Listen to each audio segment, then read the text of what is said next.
नमस्कार, मेरा नाम है लक्ष्मी यादव और मेरा नाम है तान्या तोमर। मैं आपका स्वागत करती हूँ क्रिएटिव कुल में। आज हम डॉक्टर समीक्षा शर्मा जी से मिलने जा रहे हैं, जिन्होंने अपनी मेहनत की चमक से न सिर्फ अपने आप को साथ ही साथ हमारे केआरजी को भी गर्व से रोशन किया है। कला और कलाकार, ये रिश्ता अटूट और अनोखा होता है। डॉक्टर समीक्षा शर्मा जी कथक नृत्य क्षेत्र में जाना माना नाम है।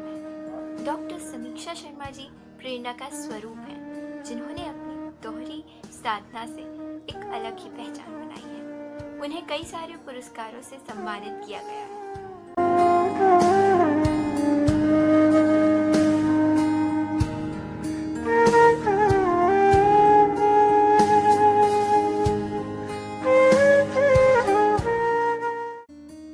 नमस्कार। सबसे पहले मैं क्रिएटिव कुल की पूरी टीम को बधाई देना चाहती हूँ, शुभकामनाएं देना चाहती हूँ कि वो इतना सुंदर प्रयास कर रहे हैं कि केआरजी की जो भी छात्राएं पास आउट होकर अपने जीवन में कुछ मुकाम हासिल कर पाई हैं, उनकी पूरी जानकारी एक जगह दी जाए, जिससे कि आगे आने वाली युवा पीढ़ी उससे प्रेरणा ले सके। मैं कथक नृत्यांगना के तौर पर जानी जाती हूँ और वर्तमान में national institute of Kathak dance Kathak केंद्र में कथक नृत्य की शिक्षा दे रही हूँ। मेरे नृत्य यात्रा के बारे में मैं संक्षिप्त में बताना चाहती हूँ। मैं जब 8 साल की थी तब मैंने डांस सीखना शुरू किया। मेरी पहली गुरु थी गुरु श्रीमती मृदुसरा भागवत। घर के पास ही म्यूजिक कॉलेज था, तो वहीं मेरी माँ ने मुझे भेज दिया कि आप जाइए और सीखिए। और हो ना हो, ये जो शास्त्रीय संगीत का जो संस्कार है वो सबसे पहले हमें हमारे परिवार से मिलता है। तो मैं बहुत खुशकिस्मत अपने आप को समझती हूँ कि मेरी माँ का रुझान इस तरफ था। वो खुद भी बहुत अच्छा गाती थी, थिएटर की आर्टिस्ट थी, नृत्य में भी उनकी रुचि थी। तो उन्होंने मुझे इसी क्षेत्र में, मतलब भविष्य में निर्माण करूंगी ऐसा तो नहीं सोचा था, लेकिन हाँ, मुझे उससे फैमिलियर किया, मुझे उसकी जानकारी दी, मुझे वहां तक पहुंचाया कि मैं सीख सकूं। उसके बाद मैं गुरु श्री पुरुषोत्तम नायक जी के पास गई, जो ग्वालियर के बहुत ही प्रसिद्ध नृत्य गुरुओं में से एक है। उनकी खासियत थी कि वो सिर्फ नृत्य नहीं सिखाते थे, वो गाना भी उतना ही अच्छा गाते थे, वो बजाते भी उतना ही अच्छा थे, और वो लोक नृत्य भी उतना ही अच्छा सिखाते थे। तो मैंने वहां जाकर इन्हीं सारे विषयों का ज्ञान प्राप्त किया।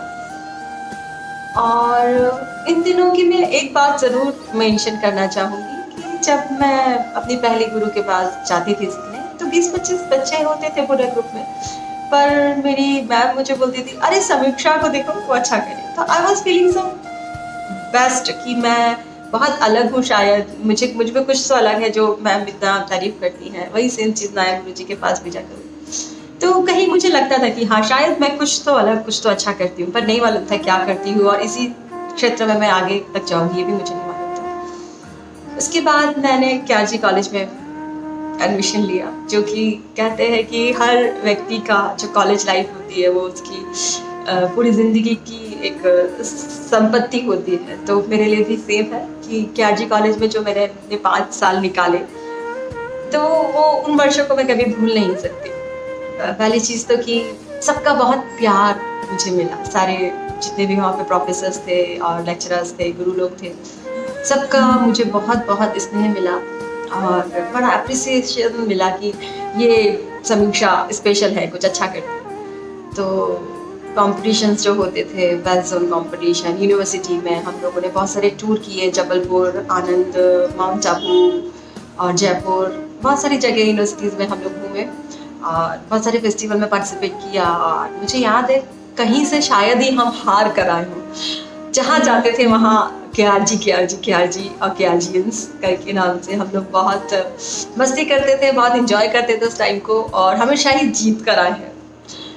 उसके बाद जैसा कि कहते हैं कि जहाँ आप जाना चाहते हैं, जीवन स्वयं आपको पहुंचा देता है। तो मुझे भी नहीं मालूम था, मैंने सोचा नहीं था कि मैं नृत्य के क्षेत्र में जाऊंगी। कॉलेज में जब मेरा लास्ट डे था तो एक हमारी प्रोफेसर होती थी जो हमें बहुत सपोर्ट करती थी डांस वगैरह के लिए, दीपा पांडे मैम।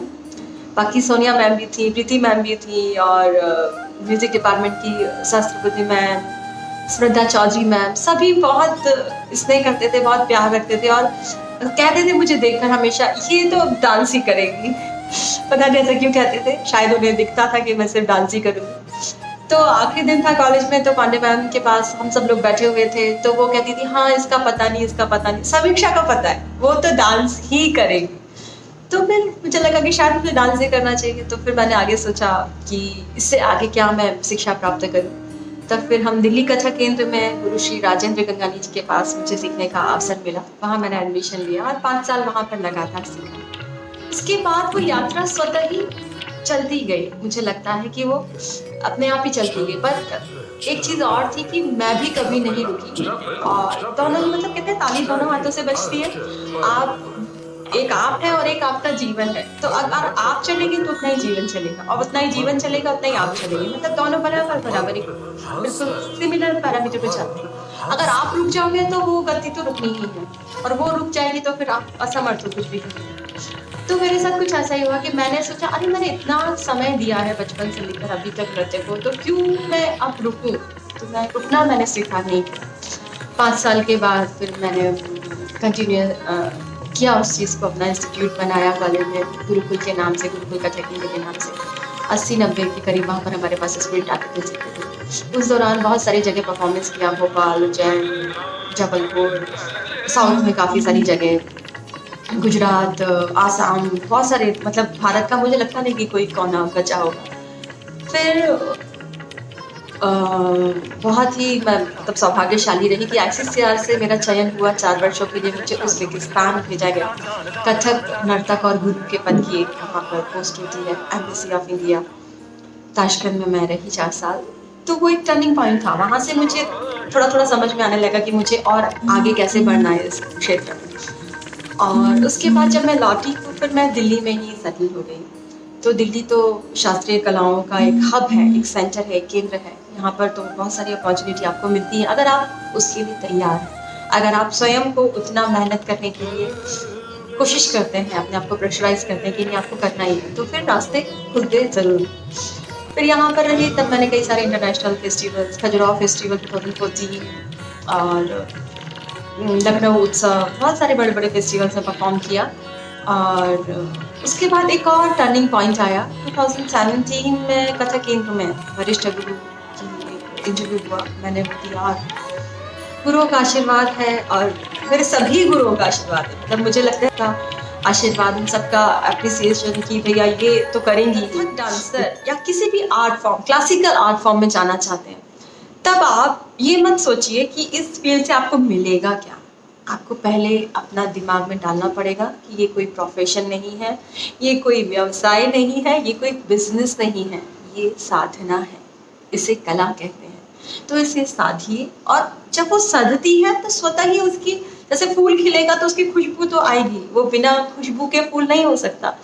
तारे चमकेंगे तो वो रोशनी होगी टिमटिमाने की ना। तो वो साधना में अगर आप करेंगे रहेंगे तो वो अपने आप ही आपको मिलेगा। लेकिन आप मिले और उसके लिए आप करेंगे तो फिर शायद नहीं मिल सकेगा। तो पहली चीज़ ये।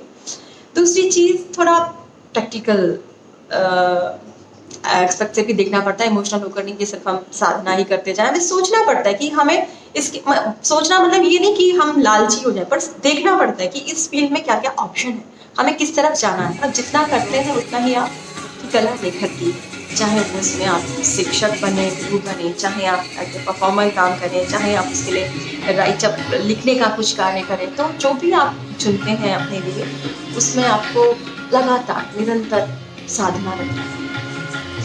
और मेरे अनुभव के बारे में अगर आप पूछे कि मेरे लिए प्रेरणा कौन रहा, तो मेरे लिए प्रेरणा मेरी माँ सबसे पहले, उसके बाद मेरे सभी गुरुजन, और विशेषकर मेरे गुरु जी पंडित राजीव गंगानी जी, पर वो टाइम स्पेशल था।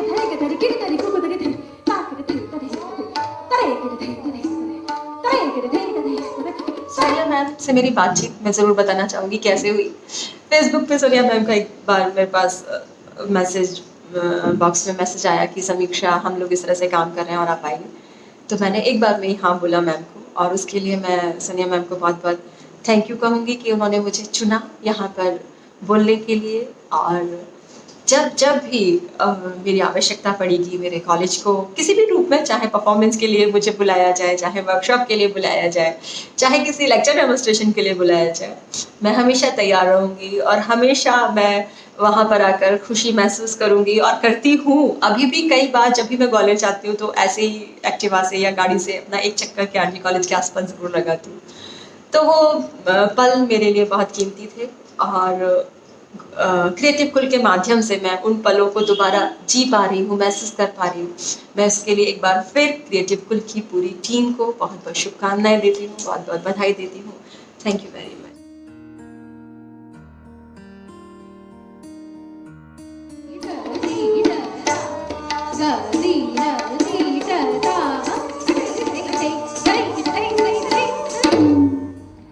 समीक्षा मैम मेरी टीचर भी हैं और एक दोस्त की तरह भी हैं।